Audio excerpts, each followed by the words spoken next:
What's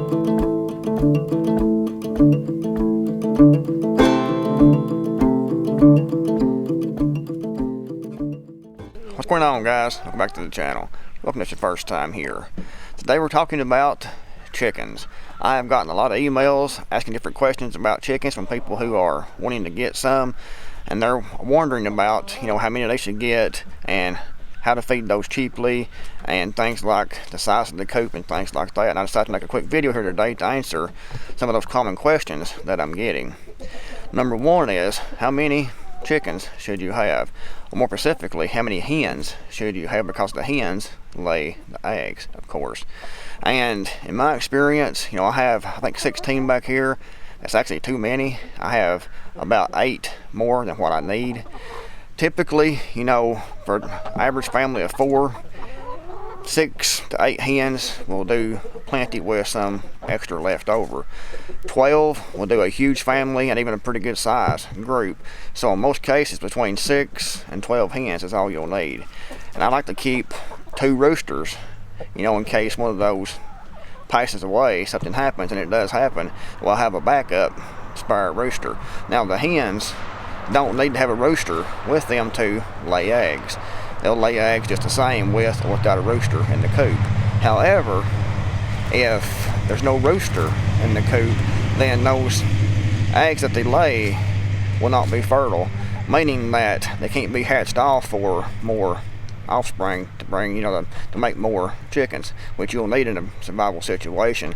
So having those where they'll be fertilized eggs so they can hatch and have offspring is a good thing, because you need to replenish your flock every 2 to 3 years, because after about 3 years they don't stop, but they slow down on the laying. So it's best to butcher those and replace those and keep a rotation going.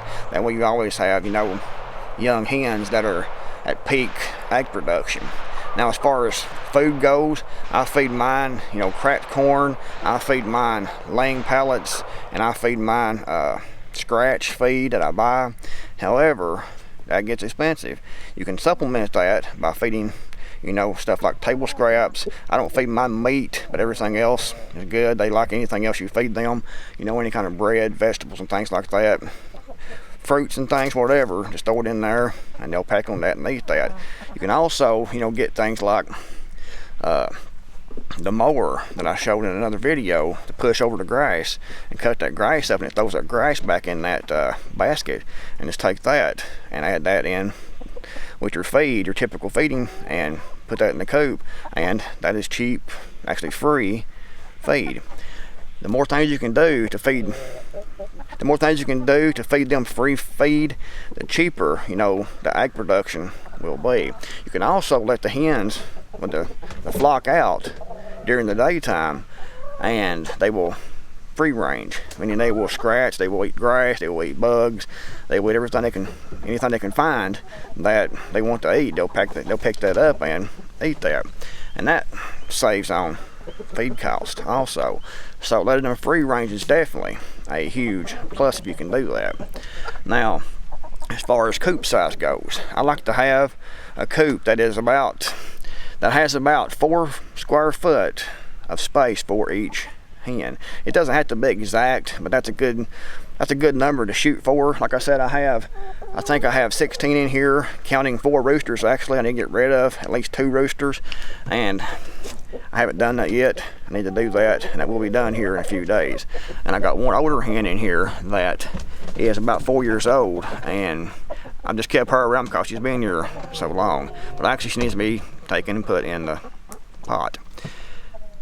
But around 4 square foot in the coop in the run area is a good option to shoot for. As far as the actual coop, it can be kind of small because they don't need a whole lot of room in there to go in there to get out of the rain and to roost.